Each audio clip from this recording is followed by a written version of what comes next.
I broke up with my abusive boyfriend today because a couple saw him hitting me in a parking lot.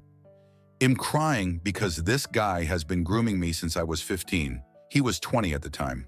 I was blind and traveled to live with him at 19 because I was so in love. He beat me for the smallest things. He hits me. He shouts at me. He just touches me and is sweet when he wants to do the nasties. He hit me during my pregnancy, and I sat down on the toilet for hours thinking I'd miscarry. We ended up having an abortion 2 weeks later and had to say goodbye to my beautiful baby at 7 weeks. He tells me that this is all action-reaction, that I drive him mental and that is his reaction to it.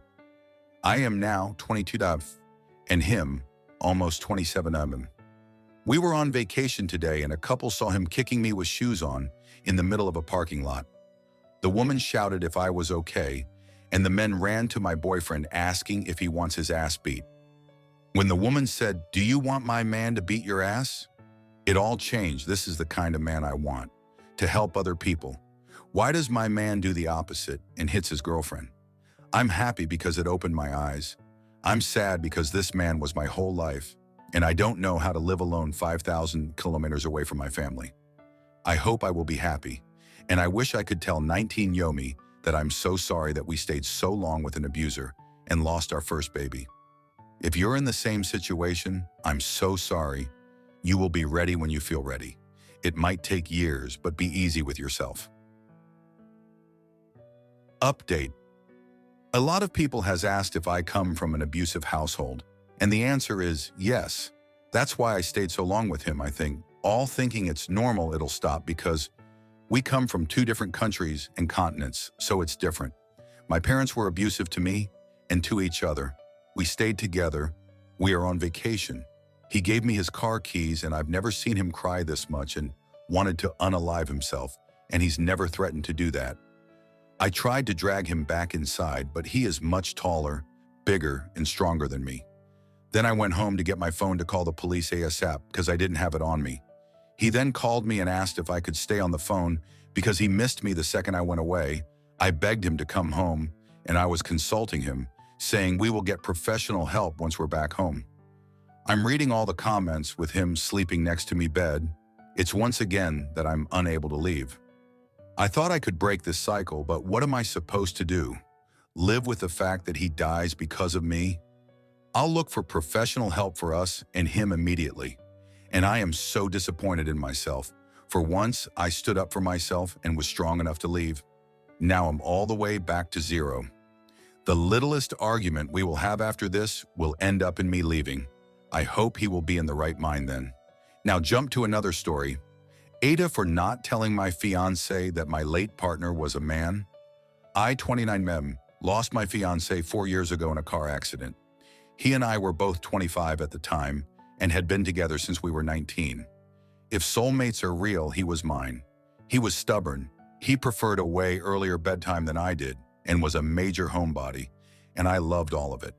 He would stay up with me until he was sure I fell asleep, and weekly movie theater outings, planned by him, became a thing. Like a month into us meeting, I am a fundamentally different person, both because I met him and because of my grief. I was shown what real love and effort and care feels like. I also don't talk about him. I go to therapy once a week. Otherwise, it's silence on that topic for me. He lives on in me in the ways I try to emulate him. I practice the patience he had that I always struggled to find. I go after career-related opportunities that scare me because I know he would encourage me to.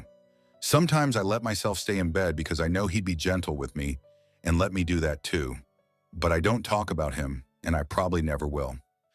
I'll make the occasional, "Oh, X would have loved this one" comment when I'm with friends who knew him well. With strangers, nothing. My friends and family respect that as well. I'm engaged again. My fiancé, 31F, obviously knows I was engaged before. I pretty much told her, my last partner passed away and I don't talk about it.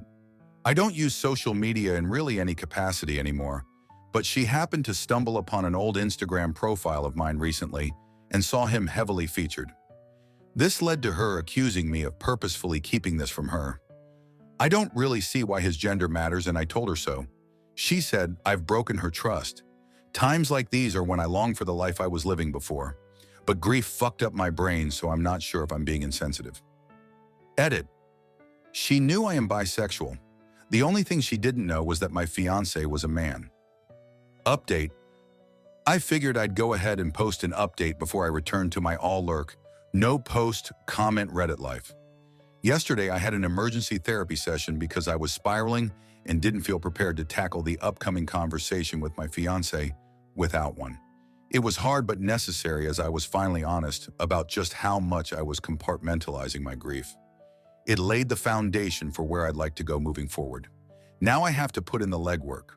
The few hours between my therapy appointment and my fiancé getting off work was evidence of just how avoidant I've become. It was a conversation we needed, but definitely not one I wanted. When we finally sat down to talk, I asked her to start us off by telling me exactly what was bothering her about the whole situation. She said because I had come out to her in a casual way, the way I come out to anyone, by mentioning it early on when it seems natural to bring up. She didn't realize how serious I was, and this made her look at me differently. She apologized for that and suggested that if I told her more about him now, it might be an easier pill for her to swallow. I tried, but there was this knot in my stomach the entire time I tried to pick a place to start. And maybe this is me being cruel, not giving her the benefit of the doubt, but it just didn't feel right. She hadn't come and said, "I was shocked because I realized how little I know about this time in your life. Would you be open to talking about it now?" Instead, it felt like, "Tell me what you saw in him so I can attempt to rationalize your orientation." I told her I needed some time, so she went to stay elsewhere for the weekend. A longtime good friend of mine came over this morning. I think the combination of anonymously talking more openly about my partner here, as well as being more open with my therapist, helped remind me of how joyous and cathartic it could be. I don't know the exact catalyst, but I do know I spilled my guts. We talked for hours about things I haven't told anyone in years. I expressed how nervous I was about possibly living alone again, and I was told that I didn't ever have to worry about that an SOS text message would be all it took for me to have company if I needed it. Same goes for all my friends and family. I'm so lucky I have an incredible support system. 5 minutes into that hours-long conversation, I already knew. The trust, security, and love I felt made room for this newfound openness. The absence of any one of those marks a relationship DOA, and is why I felt physically ill trying to share his memory with her. I truly wish her the best. I think going our separate ways will be good for both of us. We weren't getting what we needed from each other. She's supposed to be coming back tomorrow, so we'll have the talk then. I have lots of work to do, but for tonight, I get to be reminded of what safety feels like. Edit. Comment where I elaborate on the conversation she and I had. There seems to be this misunderstanding where I blame her for everything because she didn't perfectly respond to the situation. Two things can be true. I wasn't open, I am largely accountable for the problems in this relationship, and I never should have entered it if I wasn't ready. She also said ignorant things. I'm not angry about it, and it's certainly not the sole reason we're breaking up. It's just another reason, on the pile of reasons why this isn't sustainable. Me still not feeling comfortable enough to share with her, me blaming her for everything, or even the majority. It was just the final nail in the coffin between maybe we can make this work with a lot of effort and this needs to end now.